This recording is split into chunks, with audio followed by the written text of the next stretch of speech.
Shalom bagi kita semuanya.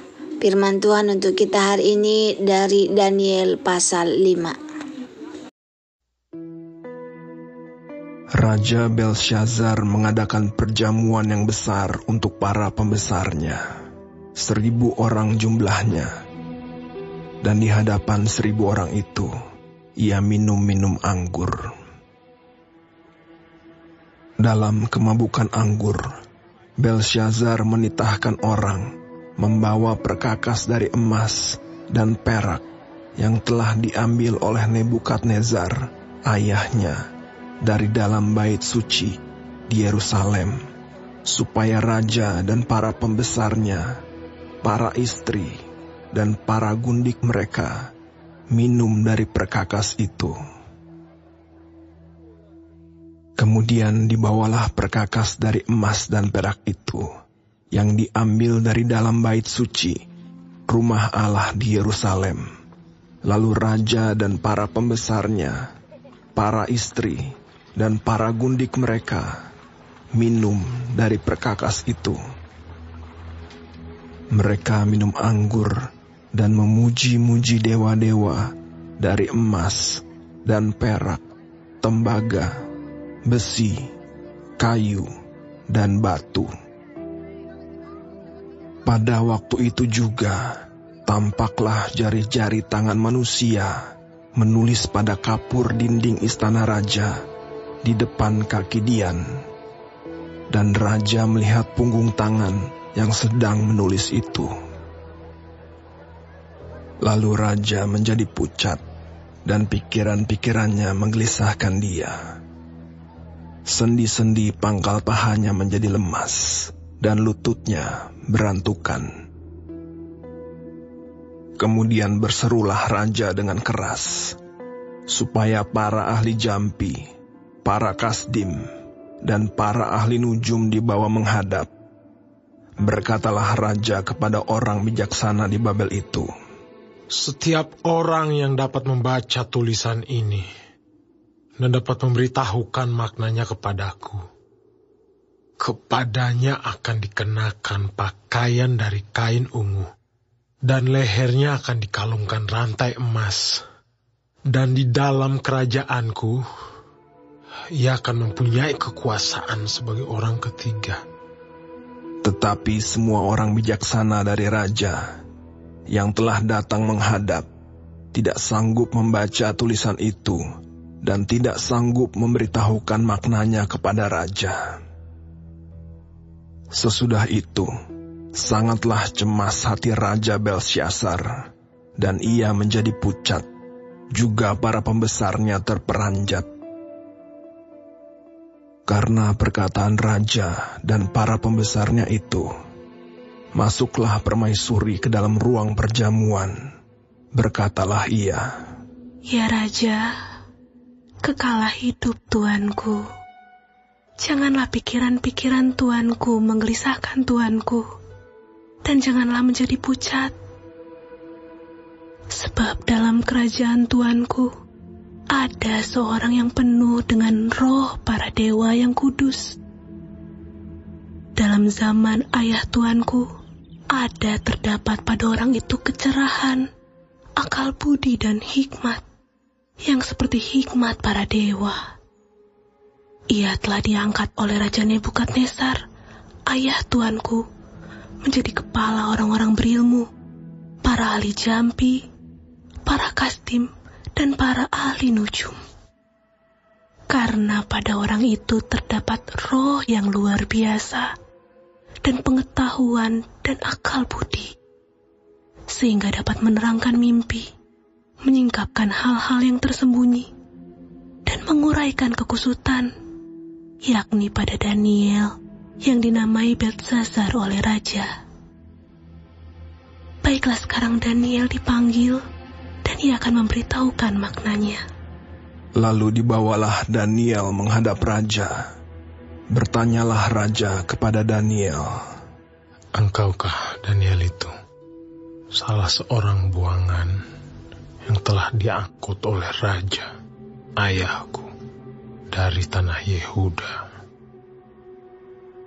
telah kudengar tentang engkau, bahwa engkau penuh dengan roh para dewa, dan bahwa padamu terdapat kecerahan, akal budi, dan hikmat yang luar biasa. Kepadaku telah dibawa orang-orang bijaksana, para ahli jambi, supaya mereka membaca tulisan ini dan memberitahukan maknanya kepadaku. Tetapi mereka tidak sanggup mengatakan makna perkataan itu. Tetapi telah kudengar tentang engkau, bahwa engkau dapat memberikan makna dan dapat menguraikan kekusutan.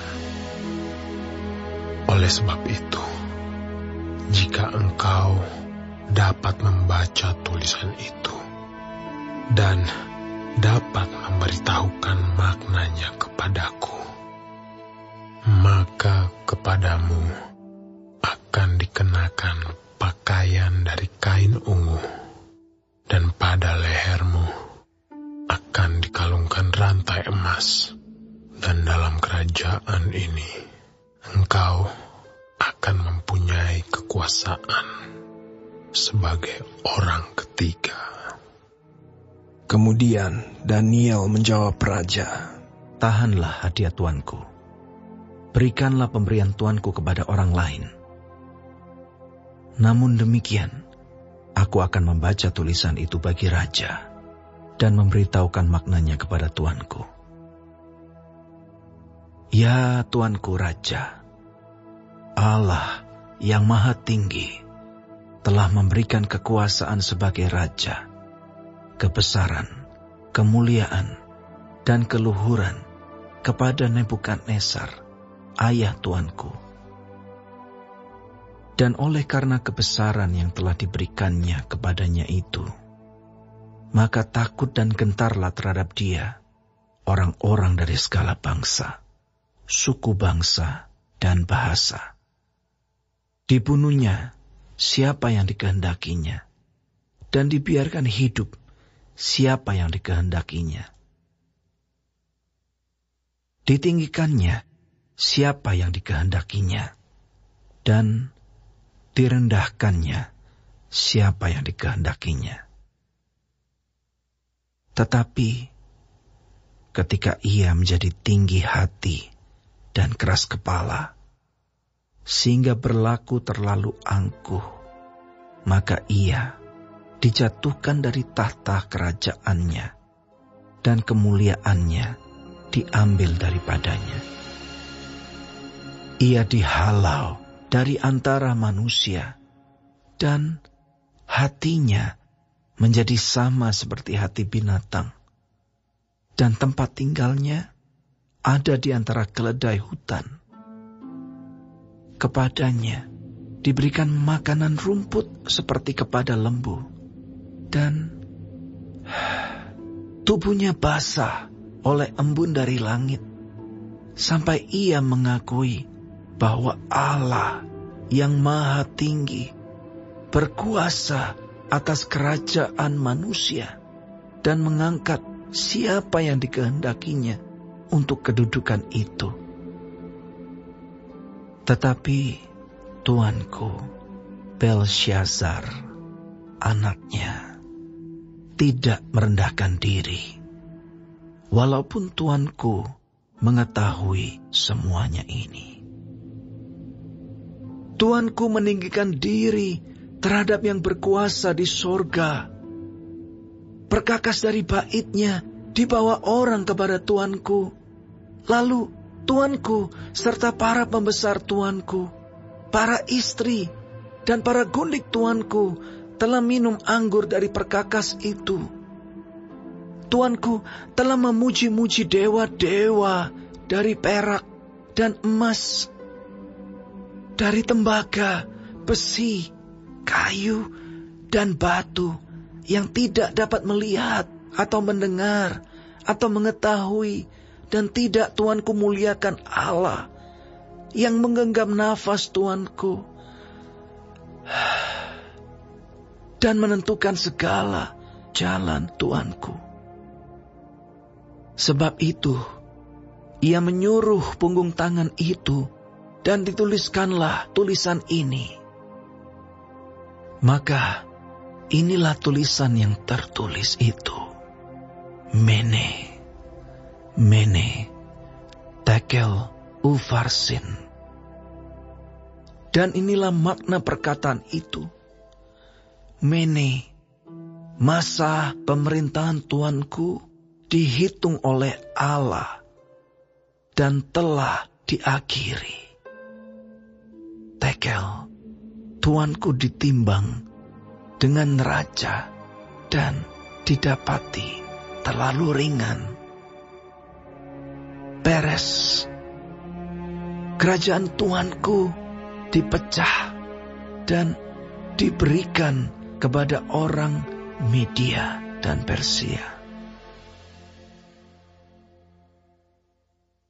Lalu atas titah Belsyazar dikenakanlah kepada Daniel pakaian dari kain ungu, dan pada lehernya dikalungkan rantai emas, dan dimaklumkanlah tentang dia bahwa di dalam kerajaan ia akan mempunyai kekuasaan sebagai orang ketiga.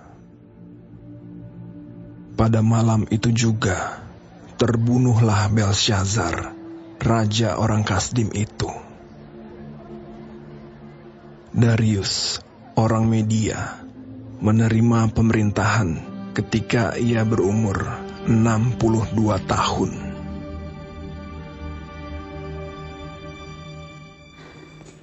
Penjelasan dan renungan dari kitab Daniel pasal 5 ayat 1-31. Kitab Daniel pasal 5 menceritakan tentang perjamuan besar yang diadakan Raja Belsyazar untuk 1000 pembesarnya. Dalam pesta yang dipenuhi anggur, Belsyazar memerintahkan bawahannya untuk membawa perkakas emas dan perak dari bait suci di Yerusalem yang dirampas oleh Nebukadnezar ayahnya. Mereka kemudian minum dari perkakas tersebut sembari memuji dewa-dewa mereka. Tiba-tiba sebuah tangan misterius menuliskan sebuah tulisan di dinding istana. Belsyazar ketakutan dan memanggil para ahli nujum dan ahli sihir, tetapi tak seorang pun mampu membaca tulisan tersebut.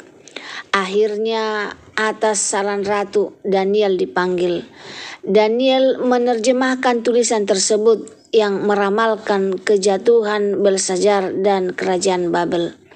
Pada malam itu juga Belsyazar terbunuh dan kerajaan Babel jatuh ke tangan orang Median dan Persia. Makna tulisan di dinding. Tulisan di dinding berbunyi Mene Mene Tekel Urfasdin. Daniel menjelaskan maknanya sebagai berikut. Mene, masa pemerintahanmu dihitung dan telah berakhir. Tekel, engkau telah ditimbang dan didapati terlalu ringan. Peres, kerajaanmu dibagi dan diberikan kepada orang Media dan Persia. Renungannya bagi kita. Kisah ini memberikan beberapa renungan penting bagi kita. Yang pertama, kebesaran dan kerendahan hati Nebukadnezar, ayah Belsyazar, mengalami kebesaran dan kemudian kerendahan hati setelah ia menjadi sombong dan melupakan Allah. Belsyazar meskipun mengetahui kisah ayahnya, tetap sombong dan tidak merendahkan diri di hadapan Allah. Ini menunjukkan pentingnya kerendahan hati, bahkan di tengah kebesaran dan kekuasaan. Yang kedua, penghakiman Allah. Kisah ini menunjukkan bahwa Allah akan menghakimi orang yang sombong dan melupakannya. Belsyazar dan kerajaannya dihukum karena kesombongan dan penistaan terhadap Allah. Ini mengingatkan kita akan pentingnya hidup dalam ketaatan dan takut akan Allah. Yang keempat, hilangnya kekuasaan. Kejatuhan Belsyazar dan kerajaan Babel menunjukkan bahwa kekuasaan duniawi bersifat sementara. Hanya Allah yang kekal dan berkuasa. Kita tidak boleh terlalu bergantung pada kekuasaan duniawi, tetapi harus mencari kerajaan Allah yang kekal. Yang terakhir, pentingnya hikmat ilahi. Daniel seorang yang bijaksana dan takut akan Allah, mampu membaca tulisan di dinding dan memahami maksud Allah. Ini menunjukkan pentingnya mencari hikmat ilahi dalam hidup kita. Kesimpulan Daniel 5:1-31 adalah sebuah kisah yang penuh dengan peringatan dan pelajaran bagi kita. Ia mengingatkan kita akan pentingnya kerendahan hati, ketaatan kepada Allah, dan pencarian hikmat ilahi. Kekuasaan duniawi bersifat sementara, tetapi kerajaan Allah kekal untuk selama-lamanya. Semoga firman Tuhan yang kita dengarkan pada saat ini menjadi berkat bagi kita. Tetaplah rendah hati dan carilah hikmat ilahi. Terima kasih, Tuhan Yesus memberkati. Shalom.